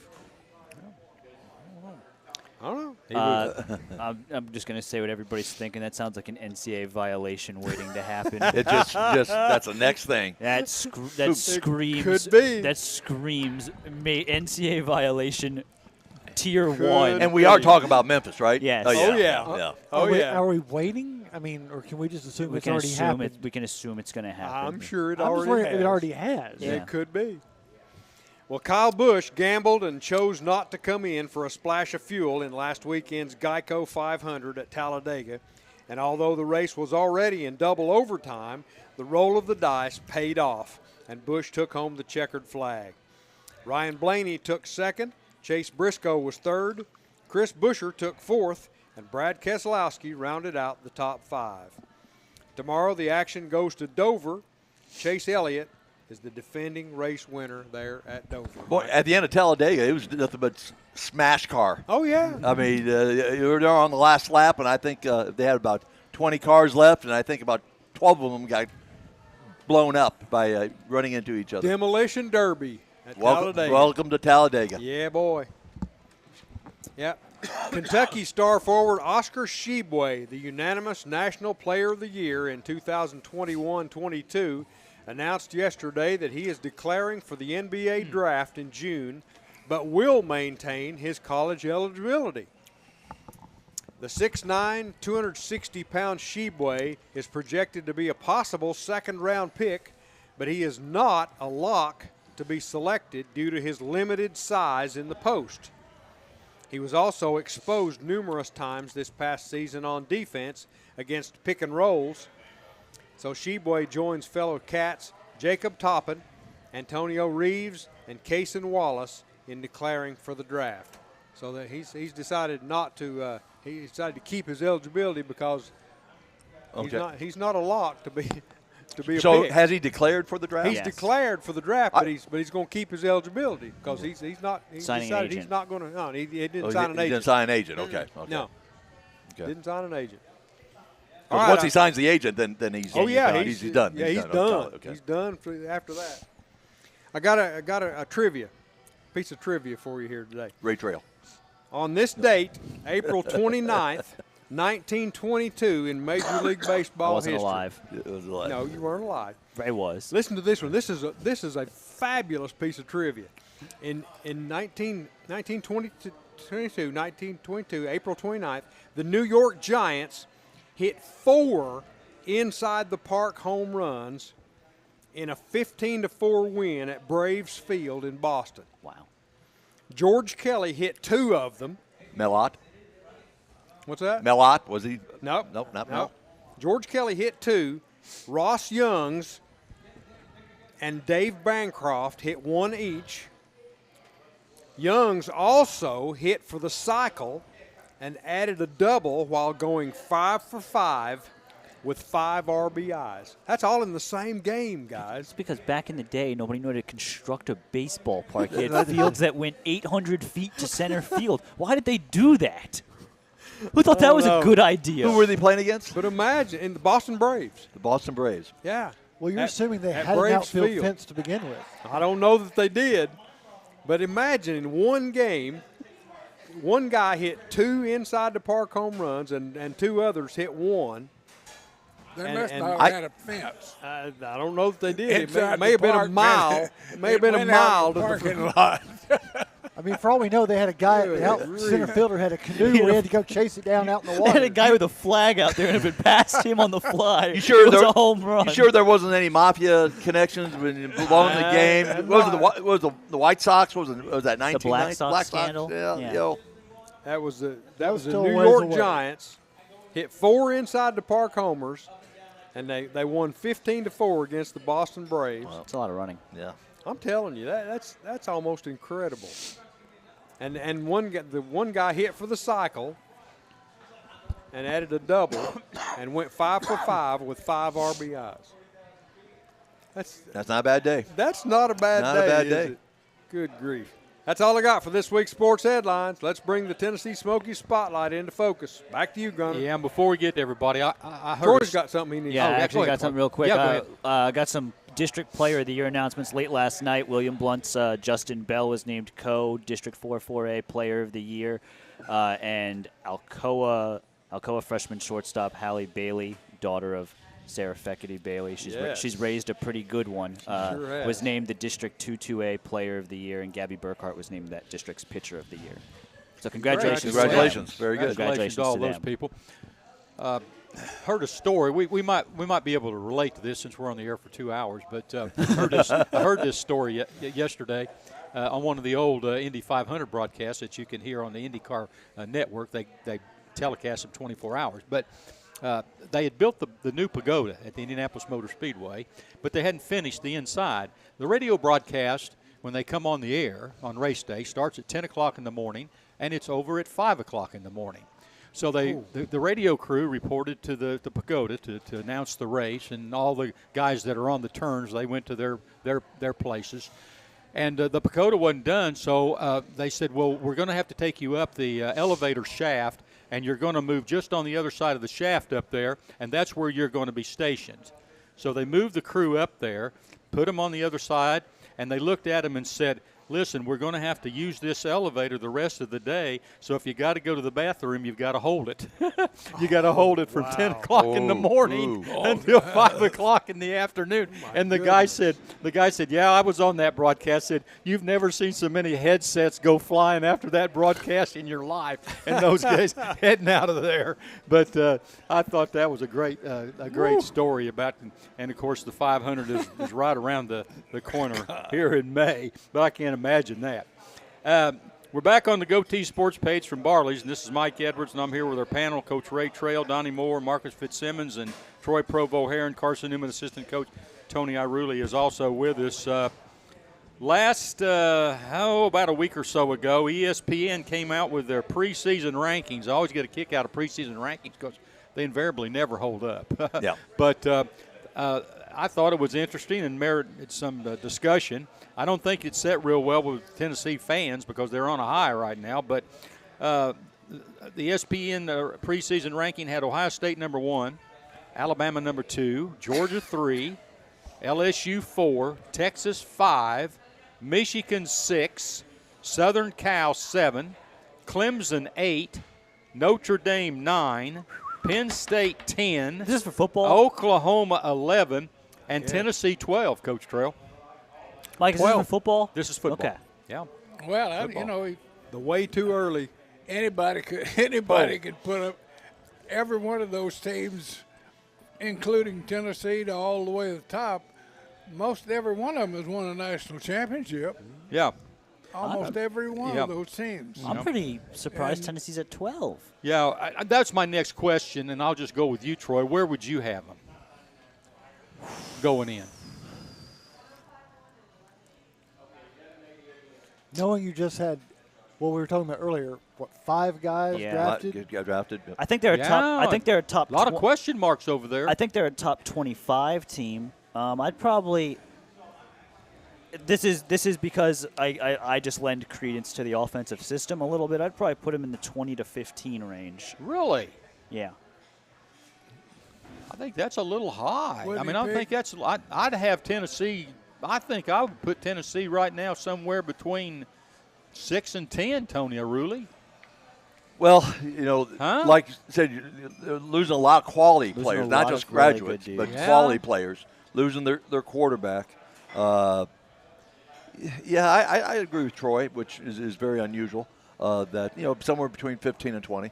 Wow. But I'm always of the belief when it comes to these things that because why I don't like preseason rankings is it takes last year into account. And in the case of Tennessee, last year don't mean anything. Your quarterback's not there. Your 2 top receivers aren't there. Your best defensive end isn't there. Best offensive lineman. Your best offensive lineman isn't there. What you did last year didn't mean jack diddly squat. And so I like to take it from the perspective of what do you have and what do I think a realistic expectation is. And I think Tennessee's going to have a very good football year next year. Don't get me wrong, but they haven't proved anything to me to warrant them being in the top 15 at this point in time. So you're sort of saying, I'll get to Ray Trail here in a second, but you're sort of setting everybody up that 8-4 might be a pretty good year for what we've got going over there. Do you think the fans would see an 8-4? I mean, I wouldn't have anything wrong with what they've lost over there and what they got coming back. The fact they lost the quarterback and all the inconsistencies on the offensive line, the question marks and so forth. I think 8-4 is in play. It's okay with me, but and I think it's okay with a lot of people that know what's going on. But I don't know about the fans. I think realistically, 8-9 wins should be the expectation, but fans don't live in a realistic world. They live in la-la land. And so, we won 10 games this year, and it doesn't matter that we lost all those games, or we lost all those players. We got to keep building up. That's not how, the world works. Yeah. If we build a building and all of a sudden we take out the bottom 3 floors, we got to start over. That's how it works. Yeah. Coach Trails, here's an interesting thing that I saw in this. Was I had Tennessee 12, and last week we talked about what game is going to be the game that you really got to watch, and we were in discussion about Florida. Mm-hmm. Florida at Florida. Remember, you don't want to go down there and lose to Florida because right now they seem to kind of be in the tank, a little bit. They didn't have – they just – things haven't gone well down there. And you don't want to go down there as you're wanting to keep on going up and lose down there. They lost 24 players to the transfer portal, and they were 6 and 7 last year. They were not ranked at the end of the year, but by golly, they still have enough respect for them to put them at 18. Huh? Well, and we're 12. Well, that's also ridiculous. You know, in the modern day, you can't go by the old school rules because the team can absolutely turn the page from one year to the next. Yeah, in both directions. Yeah, you don't ever know. I mean, that's just a guess, really, because they never tell you all the people that they've got under the transfer portal.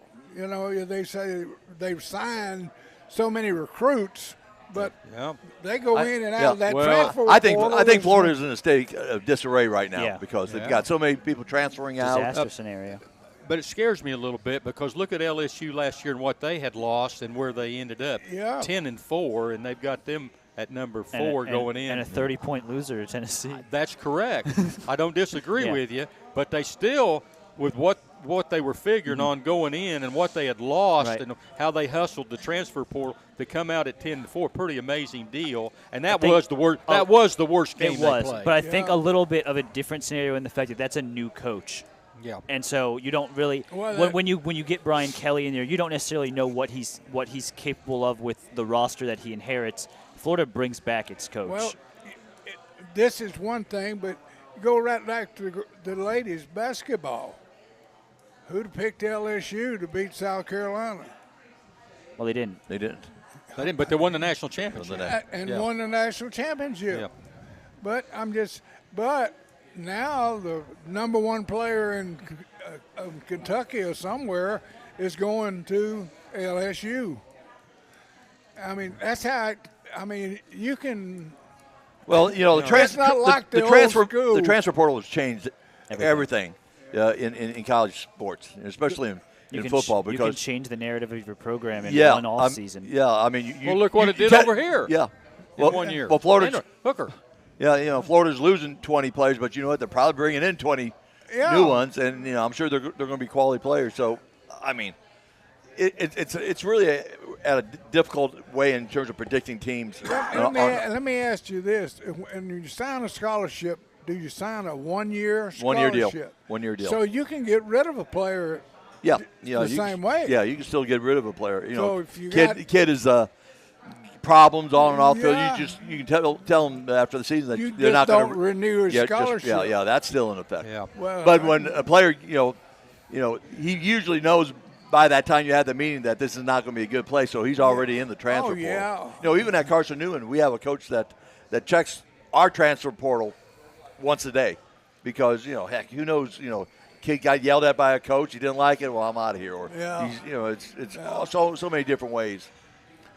Tennessee, I think there's 7 SEC teams in this top 25 that ESPN had, and Tennessee's got they got 4 of them on the schedule. They've got Alabama, they got Georgia, they got Florida, and they got Texas A&M, who they ranked 19th. There's A&M 19th. Yeah, so they count another team. Manning there to bring Texas up, aren't they? Yeah, well, they're going to find out real quick because they got Alabama early in Tuscaloosa. Well, who knows what Alabama has? Got a quarterback issue apparently right now. Yeah, they got.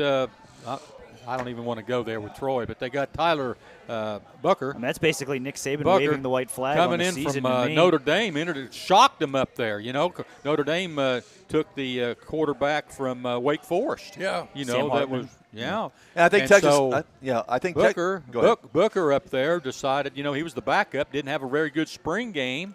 Tommy Rees, who coached him there at Notre Dame, is now the offensive coordinator at Alabama. Alabama's quarterbacks didn't look very good in their spring game. So here they bring Tyler Bucker down there to Alabama. Yeah. So I'm telling you, crazy stuff. Yeah. I was going to say, I think Texas A&M, if Jimbo doesn't come out and have a good season at A&M, you know, he might be gone after this year. Yeah. Well, he and don't have to worry $60 about million being gone. richer. I mean, He doesn't Yeah, care. it doesn't affect his paycheck. He's got enough money. I'd be walking in every day after a Saturday loss. You can fire me. Yeah, that's right. He's got a 10-year contract, making $20,000 per day, Yeah. regardless if he's there or not. We got everybody's football predictions for next year except yours, Troy. This is the not too early predictions for next year, so I need to mark you down. I haven't even looked at the schedule. Well, I'll tell you what the schedule is right here. Come on, man. Yeah, I haven't. They got 8 home games. Okay. They got 8 home games. I'm counting the game with Virginia, a home game.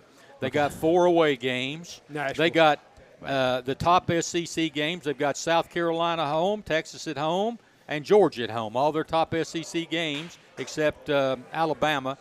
They play Alabama in Tuscaloosa. But that's it. I'm trying to pull up a list. I'll tell you. I want to visualize it. Well, Virginia, Austin Peay, I got it. Florida, Texas, San Antonio, and I know you really like those teams. South Carolina, Texas A&M, Alabama, Kentucky, Connecticut, Missouri, Georgia, and Vanderbilt.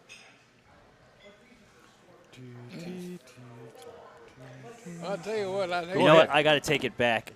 That schedule stinks. That's a 10-win. That's what I'm saying. saying. 10-win That's schedule. not a very tough schedule. It's a 10-win schedule. And the tough games are at home. And that's with me just handing a loss when they play Alabama, despite the fact that I really do think Alabama might be in trouble offensively next year. That's just me assuming that Alabama's not going to lose Tennessee twice. But that's a 10-win schedule. So you're giving up Georgia and Alabama basically, and you're saying they're going to run the table against everybody else. I don't trust Florida. I don't trust A&M. Well, you're the only person that went 10-2. Who else?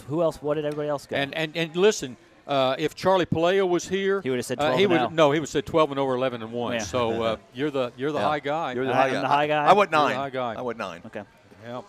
Yeah. So that's it. We ready to get out of here? Got any more time, Donnie? We got about 1 minute. Oh, we got 1 minute. Okay. Hey, let me just say one thing. We got Go a chance.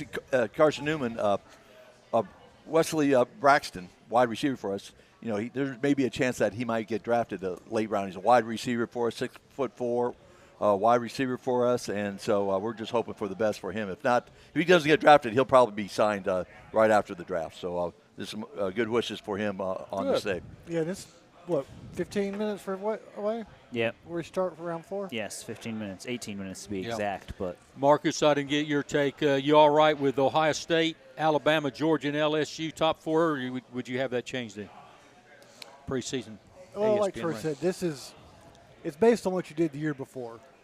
And you can't judge anything off a spring game. So, sure, it's great for a starting point. I don't care because it doesn't really matter.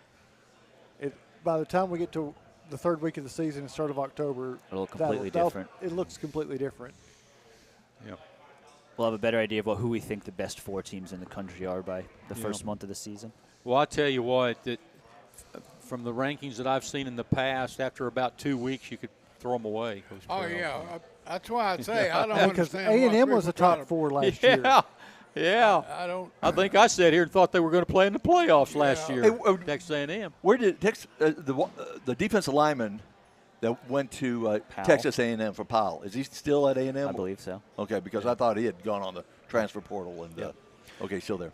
Hey, time for a break. And when we return, the panel presents the Shelter Insurance Bowl Predictions segment. You're listening to the Goatee Sports page, and now stay tuned for the best in local sports. For over 50 years and 3 generations, the people of Blount County have trusted Stevenson Tire with their vehicles and their families. Our mission has always been simple: to provide quality products at reasonable prices with exceptional customer service. Featuring tire products from Michelin, BF Goodrich, Uniroyal, Bridgestone, Firestone, and Yokohama, Stevenson Tire also offers alignment and brake services at affordable prices. Stevenson Tire Company, 2411 East Broadway Avenue in Maryville. Call 983-1621 or online at StevensonTire.net. Your newspaper, that's right. The Daily Times is your newspaper, tailored to where you live, emphasizing the things that affect you and keeping track of the people and players in our community. The award-winning Daily Times can be delivered each morning right to your door or inbox with the latest in local news and sports. For a 30-day free trial offer, call 981-1100 and begin enjoying your life, your times, every day with the Daily Times. Dunkin' has what you need to conquer the day. So if you want to go from, I don't got this, to, I got this, well, then get this. A bold, smooth espresso drink from Dunkin'. Like a layered velvety caramel macchiato, a rich chocolatey mocha latte, or a creamy non-dairy oat milk latte. Because this day isn't going to conquer itself. No, you're going to do that. Take a sip of You Got This with Dunkin' Espresso drinks. Order ahead on the app, plus earn rewards. America runs on Dunkin'. Price and participation may vary. The Roger L. Newman Company began in 1984 with a vision of providing Blount County with excellent heating and cooling service. Mr. Newman also wanted a real business. No gimmicks and no high-pressure sales. They just fix it or replace it. They want to stay within your budget and make you comfortable. Their motto still stands true today. Call us first, we'll be there. Call Roger L. Newman Company at 982-5446 or visit online at rogerlnewman.com.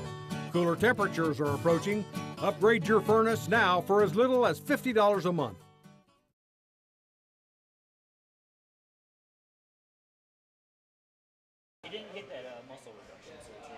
Welcome back to the Blue Tick Tavern in downtown Maryville. This is Mike Edwards, and it's time for the Panel Shelter Insurance Bowl predictions this week. Got Marcus Fitzsimmons, Coach Trail, Troy Provo-Heron, Tony Iruli, and Donnie Moore here with us. Troy, you've been away. I have. So I want to ask you this question and see where you go with it. All right. They had the meeting on the football UT allegations there in Cincinnati there a couple of weeks ago. Okay. UT 100 violations, 18 level 1 violations, and I don't see how in the world how do you avoid lack of institutional control with the NCAA with that much going on over there? I mean, if somebody knew anything, it'd be a lack of institutional control. And the way I understand it, I understand that they did all they could do over there. You know, they fired coaches, they fired other people that was associated, athletic director, cut back on recruiting. They didn't give up the bowl deal. Yep. They didn't give up the Music City Bowl. But it's almost like going out and shooting somebody and saying, well, I shot him, but let me tell you why I shot him. And here's all the reasons I shot him. Now, can I go? Will you let me go? You see where I'm coming from here? Yeah. How do you avoid that? I think lack of institutional control, for whatever reason, I don't think that they have accurately labeled that infraction with the words that depict. What you are saying is correct. A lack of institutional control is there were things going on beyond our control, and we lost all handle of it, and Tennessee is extremely guilty of that. My actual belief of what lack of institutional control is did you know about it or did you not? And no, I think it's should you know about it or did you not? The difference being, if they are cheating and you are not seeing it, that's a lack of institutional control. That's what I agree. That's what it should be. If they are actively trying to deceive their boss and administration and the compliance officers, if they are actively lying to them, falsifying things, which they did, then that is not institutional control. That is totally when they go out to deceive the administration, it's no longer the administration's total fault. Because at Tennessee, and allegedly, that's what was happening, and it was well, everything on the book checks out when we're looking at it. You know, like there's nothing else that we can do as a university to look at this and say there's something fishy here. Jimmy Pruitt that guy's one heck of a liar. The one that kind of sticks out is they had compliance training, and the assistant coach on the staff broke the rule the very next day, within 18 hours of being trained on what the rule was. Yeah, Coach Trail, everybody has speculated on the punishment, and some people say, well, maybe they'll just fine us. But I don't. Let's say they come and say, well, okay, we're going to the NCAA is going to fine you $10 million. Well, we'd take that in a second, wouldn't we? That would be the least amount of punishment, because you hand them the $10 million and your program just keeps on going. I don't see how the NCAA could just fine you $10 million or $12 million or whatever, because they're not hurting you. You still have your scholarships. You still recruit. You still go to the bowl games. I disagree deep down, I'm almost like there's a good chance that they could be hammered here. Oh, they could. I mean, if the NCAA is doing what they're supposed to do, if that doesn't get them hammered, you can forget about it. You might as well disband the NCAA. I think the big question is going to be, and whether this is fair or unfair, anything like that. But again, we've talked about this on this show since I've joined ad nauseum. If the NCAA believes that Tennessee being near the pinnacle of football is best for college football, then they're not going to hammer them. If the NCAA believes that, hey, Tennessee's got some positive momentum here, and we believe as the NCAA that is a great scenario for the product of college football, we might take it easy on them. I tell you what I think. It's exactly what happened in North Carolina and Kansas in basketball. I think they would have been better going. Exactly what happened. I'm not changing my mind one bit. I think as far as these sanctions are concerned, I think they'd have been better off going 6-6 last year. Yeah. They did all these things within the program, and they almost gotten into the playoffs. Yeah. And the NCAA's going, oh, man, they punished themselves right here. Or did they? Well, the NCAA, first of all, they take forever to get this thing. I mean, this thing should have been solved about a year or so ago. Yeah. Okay. 2, it's a high-profile school, so, right. Give you an example. SMU, when they closed down SMU. Who cares? SMU was doing no different than what Texas A&M, Alabama, they were doing no different than what they were, but it was SMU compared to Texas, so they're going to shut down SMU, all right, for gave them the death penalty, and not the other schools.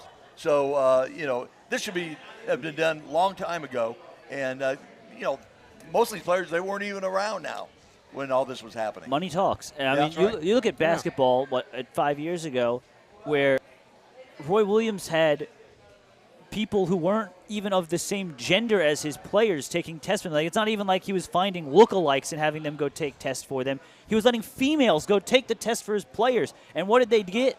Well, you're North Carolina. Here, take one of these slaps on the wrist, and then 3 years later they were playing in a national championship. Like, that is how the NCAA operates in these situations. If you're big enough and they believe, hey, we need you more than you need us, we can't. I understand what you're saying there, but no school has ever had 18 level 1 violations. Yeah, in Tennessee's case, what they said was basically, I shot the sheriff, but I did not shoot the deputy. But Mike, you say that, but we're only half a decade removed from all the Adidas stuff that happened in college basketball, and there is still because of how many high-profile programs were involved in that, there still hasn't been anything in that. Nothing. Tennessee's a different deal. We've been through the Bruce Pearl deal with Tennessee. Bruce Pearl was part of the Adidas thing. The Tinsley, the basketball coach that was here, we went through there. Here's the things to look. You all can look at it which way you want to look at it. You want to think it's going to be a slap on the hand and let it go. Okay, you can feel that way, but you look at scholarships. If they take anywhere from 6 to 10 scholarships away for like 5 years, if they hit them with the $12 million, Lord, they'll find somebody to pay the $12 million. That's no big deal. Recruiting visits, bringing how many times can you bring somebody into the campus? How many times can you go visit somebody? And the bowl ban. Hey, they hit you with a bowl ban, and you got a pretty good football team coming back next year with the enthusiasm that you got with your fans. There's just some things to look for right here that I'm concerned about. But I expect nothing. I expect the slightest slap on the wrist. Yeah, I agree. Mike, I'm not saying you're wrong. The same thing Tony brought up to SMU.